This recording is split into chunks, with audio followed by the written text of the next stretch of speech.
Stop aux relations toxiques. Les violences conjugales peuvent être physiques et aussi, le sait-on peut-être moins, d'ordre psychologique. Il s'agit de harcèlement, de mensonges.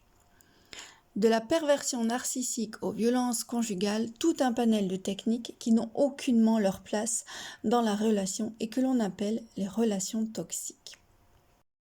Bonjour, je suis Angélique, coach de vie. Il me tient à cœur d'informer le plus grand nombre de femmes pour amoindrir la marge de manœuvre des menteurs, des manipulateurs ou pire, des PN et des féminicides.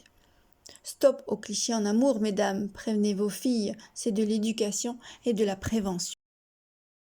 Si on pouvait anticiper pour éviter tout cela, c'est de ne pas accepter le moindre comportement abusif ou contrôlant d'un conjoint. C'est de quitter l'homme contrôlant et jaloux dès les premiers signes. C'est de ne pas lui donner une chance d'être sa victime.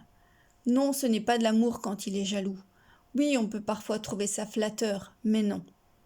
Quand il veut savoir pourquoi on rentre tard après une soirée entre amis, quand il regarde nos textos, qu'il insiste pour avoir une appli de géolocalisation, qu'il insiste pour s'incruster dans votre soirée entre filles, ce n'est pas de la jalousie, c'est du contrôle.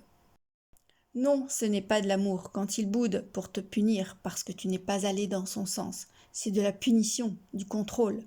Non, ce n'est pas de l'amour quand il te dit quoi porter ou ne plus porter. Non, ce n'est pas de l'amour quand il veut que tu ne travailles pas ou que tu changes d'emploi car il s'imagine que tu as une relation intime avec ton patron ou qu'il veut te garder à la maison près de lui pour mieux t'assouvir. Non, ce n'est pas l'amour quand il te dit que c'est une chance que tu l'as car personne ne veut de toi que tu es conne et stupide. Non, ce n'est pas de l'amour quand il te dit et te demande d'avoir des comportements sexuels qui te rendent vraiment inconfortable, mais qu'il insiste sans t'écouter, te harcèle, te culpabilise ou qui te boude, te menace lorsque tu refuses.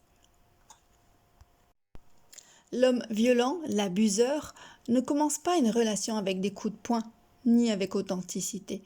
C'est un peu chaque jour, c'est insidieux, presque invisible. Et tu ne l'aperçois pas.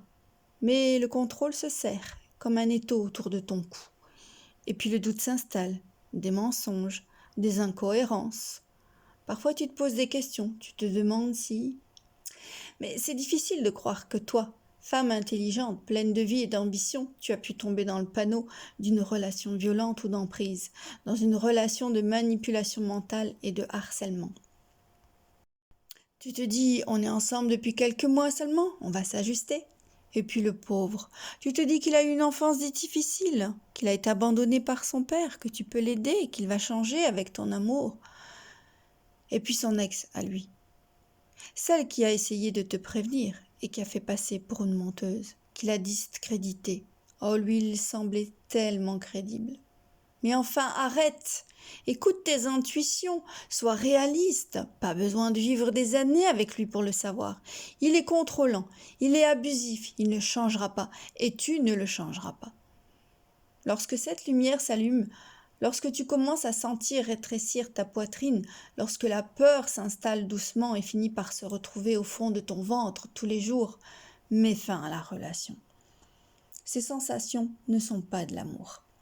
Pars, quitte, va-t'en, sauve-toi, avant l'arrivée d'enfants, avant d'acheter une maison à deux, avant qu'il soit trop tard, avant que le pire arrive, avant que tu ne puisses plus quitter, avant ta mort